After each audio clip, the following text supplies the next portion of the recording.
नमस्कार, फाइटर समाचार में आपका स्वागत है। पेश आज 3 दिसंबर शाम 4 बजे राजस्थान की खास खबरें।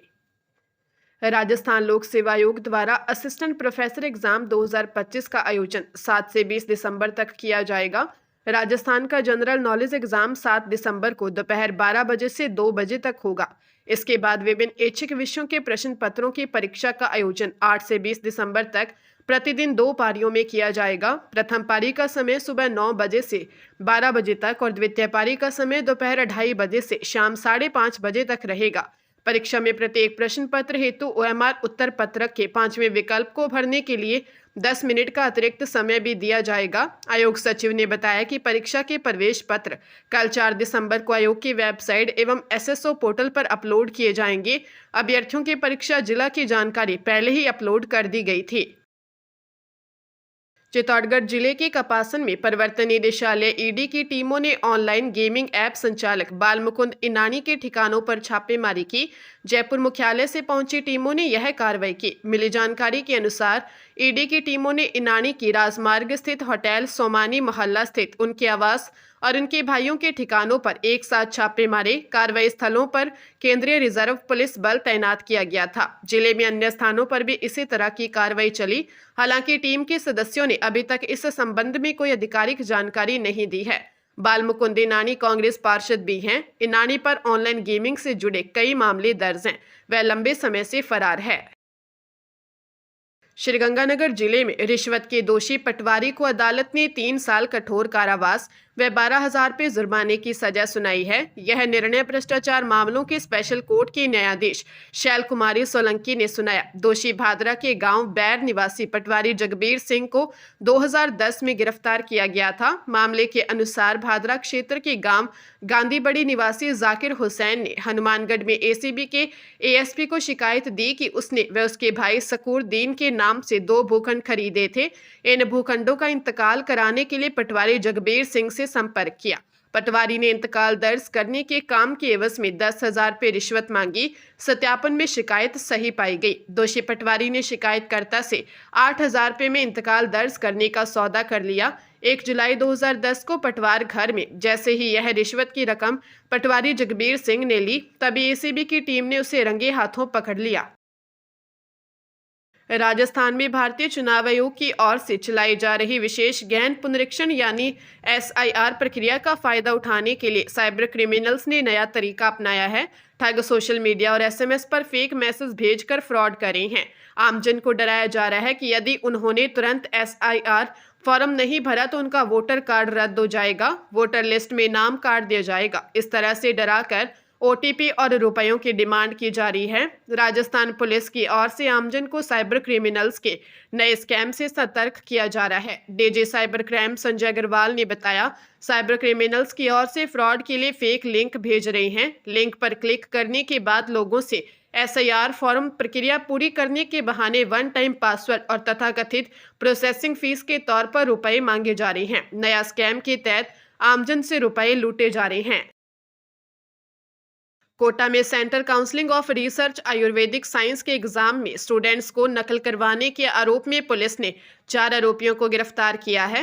SP तेजस्विनी गौतम ने बताया कि आरोपी 27 वर्षीय नितिन पहाड़िया निवासी रामपुर, 37 वर्षीय सूरज सिंह धनगर निवासी गुमानपुरा, 33 वर्षीय विनय कुमार निवासी विज्ञान नगर व 25 वर्षीय सागर कारुवान निवासी कालाहंडी उड़ीसा हाल निवासी छोटी सोगड़िया थाना रेलवे कॉलोनी को गिरफ्तार किया है। मामले में अन्य आरोपियों की तलाश की जा रही है।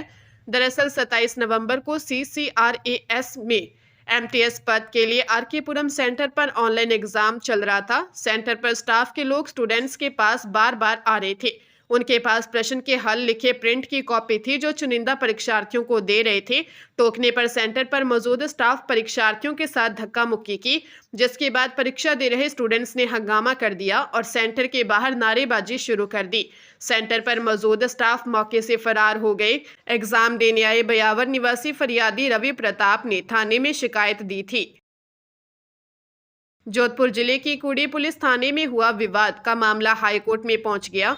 अधिवक्ता भरत सिंह राठौर का आरोप था कि कुड़ी थाने में पुलिसकर्मियों के वर्दी में नहीं होने का कहा तो थानाधिकारी हमीर सिंह भाटी ने मारपीट कर धमकी दी।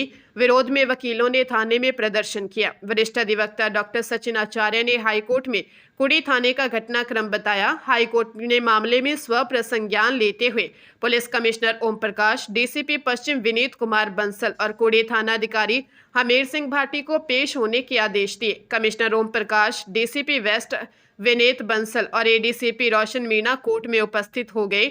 हाईकोर्ट में पुलिस अफसरों को कुड़ी थाने में अधिवक्ता के साथ हुए दुर्व्यवहार का वीडियो दिखाया गया।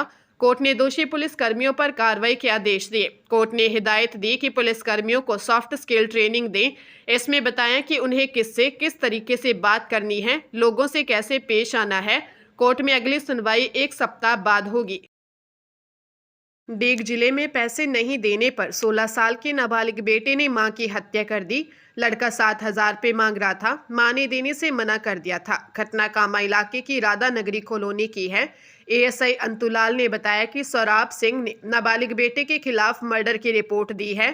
घटना के दौरान आरोपी के भाई बहन भी मौजूद थे। आरोपी को डिटेन कर लिया है। एएसआई ने बताया कि सौराब सिंह के घर पर 40 वर्षीय पत्नी रुखसीना, उसके 2 बेटे और बेटी रहती है। नाबालिग बेटे ने करीब 1 महीने पहले किसी होटल पर काम किया था। वहां से उसे 7,000 रुपये मिले थे। यह रुपए उसने मां रुखसीना को दे दिए थे। बेटे ने मां रुखसीना से 7,000 रुपये मांगे। रुखसीना ने पैसे देने से मना कर दिया। उसने कहा कि वह पैसे कहीं गिरा देगा। इतने में बेटे ने मां पर हमला कर उसकी हत्या कर दी। पंजाब के लुधियाना में बेटी की विदाई कर लौट रहे परिवार की इनोवा गाड़ी ट्रक से टकरा गई, जिससे दुल्हन के माता पिता और चाची की मौत हो गई। 2 रिश्तेदारों की हालत गंभीर बनी हुई है। परिवार फतेहगढ़ साहिब में सरहिंद का रहने वाला है, दूल्हा जलंधर का रहने वाला है। इस वजह से उन्होंने लुधियाना के मैरिज पैलेस में कार्यक्रम था, वहीं से वे घर लौट रहे थे। मरने वाला परिवार कारोबारी था। उनका सरहिंद में बाइक का शोरूम है। हादसे का पता चलते ही जलंधर का रही दुल्हन की डोली आधे रास्ते से ही वापस सरहिंद की तरफ मुड़ गई। पुलिस ने बताया कि हादसे में दुल्हन के पिता अशोक नंदा, मां किरण नंदा और चाची रेणुबाला की अस्पताल जाते समय वक्त मौत हो गई। घटना के बाद परिवार में शादी की खुशियां मातम में बदल गई है। सरहिंद के रहने वाले कारोबारी अशोक नंदा ने बेटी की शादी जलंधर में तय की थी। राजस्थान हाईकोर्ट ने एक अहम फैसले में साफ किया है कि सरकारी कर्मचारी सेवानिवृत्ति के समय या कैरियर के अंत में जन्मतिथि संशोधन नहीं मांग सकते। जस्टिस मुन्नूरी लक्ष्मण की एकल पीठ ने उदयपुर जिले के नेतावाला गांव निवासी लच्छीराम मोतीलाल माली, जो राजस्थान पशु चिकित्सा एवं पशु विज्ञान विश्वविद्यालय के नवानिया स्थित लाइव स्टॉक रिसर्च सेंटर में ड्राइवर के पद पर कार्यरत थे, की याचिका खारिज करते हुए कहा कि 1988 में नियुक्ति के 33 साल बाद 2021 में जन्मतिथि बदलने की अर्जी न्याय संगत नहीं है। कोर्ट ने सुप्रीम कोर्ट के एक फैसले का संदर्भ दिया, जिसमें कहा गया था कि सुप्रीम कोर्ट ने यह भी कहा था, जो अपने अधिकारों पर सोता रहता है, कोर्ट उसकी मदद नहीं करती। हाई कोर्ट ने याचिका को खारिज कर दिया। साथ ही 8 मई 2024 को समन्वय पीठ द्वारा दिया गया अंतरिम आदेश भी रद्द कर दिया गया, जिससे याचिकाकर्ता को अस्थायी राहत मिली थी। पंजाब के लुधियाना में पवेलियन चौक स्थित मशहूर मनीराम बलवंत राय कॉस्मेटिक शॉप पर जीएसटी विभाग की टीम ने अचानक छापेमारी की। टीम के पहुंचते ही दुकान के अंदर बाहर जाने पर रोक लगा दी गई। अधिकारियों ने टैक्स चोरी के शक में पूरे प्रतिष्ठान को सील कर दस्तावेजों की गहन जांच की। मौके से बाहर निकले एक कर्मचारी ने बताया कि विभागीय अधिकारी अपनी नियमित प्रक्रिया पूरी कर रहे हैं, जिसमें समय लग सकता है। उसी के आधार पर कार्रवाई देर तक चली।